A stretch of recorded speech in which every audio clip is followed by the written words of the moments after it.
So basically, according to the GPF, the only time that the GPF member requires financial advice or expert advice is when he or she is taking a normal retirement, not anywhere else.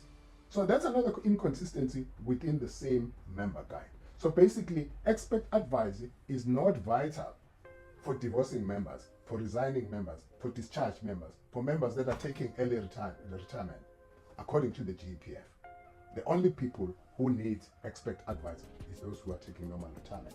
And the question is why? Normal retirement calculations once again assume that the member is retiring and leaves a spouse or a life partner. The only section showing formulas, the only section showing formula as an example is normal retirement section. And everywhere else, the formulas have gone missing. Now, if we go to page 41 then, on death in service. Now, these are people who die while they are still working for government.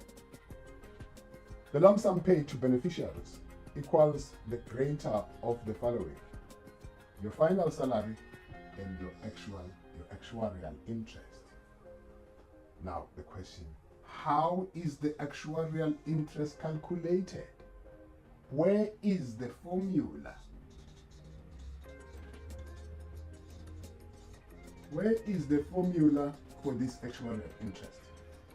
Now, the final salary is the final salary, everybody will know it. Now, once again, without this formula being provided, it was there in the 2004 version of the guide.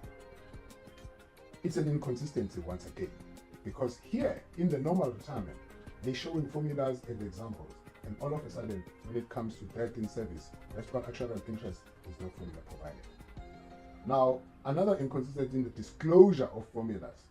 The section on normal retirement had formulas and examples, but nothing in this section. And the answer to the question is why? The death with more than 10 years of service.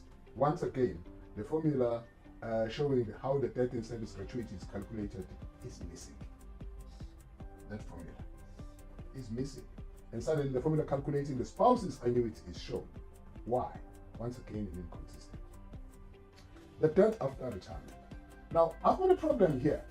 The people who die will die in service, in the sense that with this actuarial interest not being shown, the formula for calculating this actuarial interest not being shown, it means the beneficiaries who receive this actuarial interest have got no way of verifying it.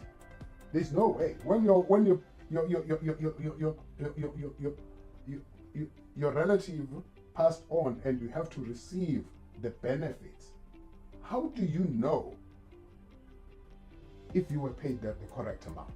And there is no way of verifying. Even if myself, I cannot verify it for you because I don't have the formula to verify. Now, where is the formula? So these formulas were there in 2004, and now in 2024, they are missing.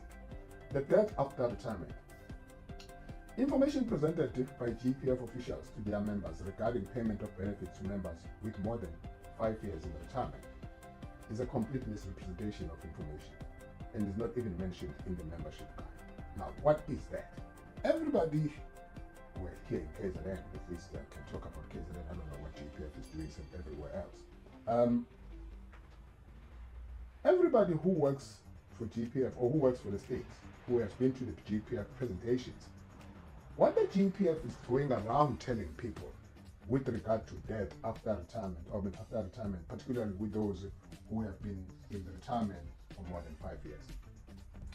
The GPF is telling the people that they will finish their benefit, their pensions, in the first 5 years of their retirement. And thereafter, they will be subsidized by government until they die. That's what is generally known. Now, basically, you retire in 2024. In 2029, your pension is finished. So if you have to live all these years, you're being subsidized. Really? Really? How can I finish my pension in 5 years? But that's what GPF is telling people, that after 5 years, you will be subsidized by the state because you would have finished it does not make any mathematical sense. And they can't prove it. And it's not even in their guide. It's not in black and white. Basically, it's something that they go around telling people. I've been there when they tell it. You know, I've been there when they said the same thing, and I was shocked. So that's the kind of misrepresentation of information by GPF officials, who, by the way, go around communicating the entire membership guide that I'm talking about here. Now, let's talk about the actuarial interest factors and formulas. Now, the actuarial interest factors and formulas in the GPF guide of 2004, there was an actuarial interest factors page.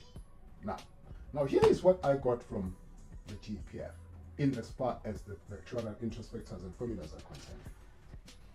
The GPF has updated its actuarial interest factors following the recently published statutory actuarial evaluation report as of the 31st of March 2021. Now, actuarial interest factors are used to determine the actuarial interest benefits, which represents the value of a member's share in the fund as formulated in the fund's rules. The actuarial factors are calculated by the fund's valuator and are loaded on the administration system, where they are then used to calculate benefits due to members.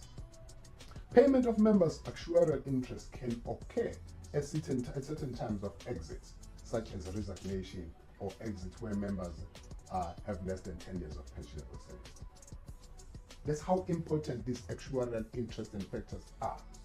Now, if these actuarial factors are so important in the calculation of benefits due to members, why are they not in the members' guide? Why are these actuarial factors not in the members' guide? Because they were there before. In 2004, they were there. And people like us relied on these actuarial factors to manually work out members' benefits. So all of a sudden, they've disappeared. Now, making it very difficult for anyone to verify anything that has been paid to a member. So the 2004 member booklet had a page dedicated to actuarial interest factors and formulas and how they are applied in certain types of exits, such as resignation or other exits where members have less than 10 years of pensionable service.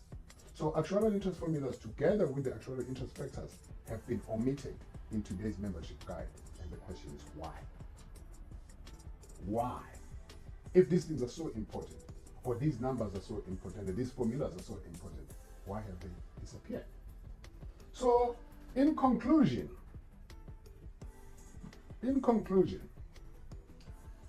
material differences between 2004 member booklet and today's membership guide, besides just the material inconsistencies in today's membership guide with the GPF law itself and the 2004 version of the member booklet is highlighted above, material differences between the two member booklets exist and they are significant. The two member booklets are not the same. The content of today's membership guide amounts to misrepresentation of information, period. Anyone who can read the membership guide of today and read the membership guide of 2004, there's only one conclusion that you can draw up. The omission of information has been deliberated, and whatever has been put in there, all the bells and whistles that have been added in the new guide, they amount to misrepresentation of information.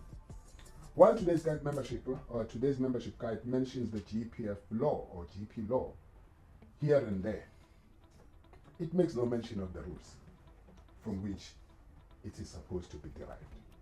So the conclusion is that the summary of the rules was replaced. Now the summary of the rules, I'm talking about the 2004 version. Now that 2004 version was replaced by the document, which is this document, right? Which is neither a summary of the rules nor a member guide. There is nothing that is guiding in this booklet, and everything else that is in this booklet is misguiding. Now, all that the GPF has to do is to put back the formulas to help us help their members understand how these benefits are calculated. In fact, they will not be doing it for us. They will also be doing it for their own members, who from time to time can just work out their own benefits. It's not high mathematics. It's just the formulas that are there which one has to understand. Of course, you have to know what you are doing. All right. So, but the missing formulas makes it everything to be very questionable and suspicious as to what is the motive of leaving these formulas out if they are so important. And everything else that is in this guide, such as the pay slips and what, a lot of it is something that shouldn't even be there. So the only thing that the government can do is to bring back that version of the member booklet, the 2004 version, with all the formulas and examples and everything in there. And they can create another document which they can call the membership guide, which, oh, by the way, even if they do that, it still has to be consistent with the law, and it still has to be consistent with the rules of the fund. And it must never have anything that one may interpret as misrepresentation of information. That is illegal. So that's as far as we go in terms of comparing these two booklets, and also making people understand that the current membership guide does not contain information that will guide them. And for the lucky of the government employees, I think a lot of them have never read it from page to page, and the only time that they know about it is when government pension fund and GPF is going around telling them what is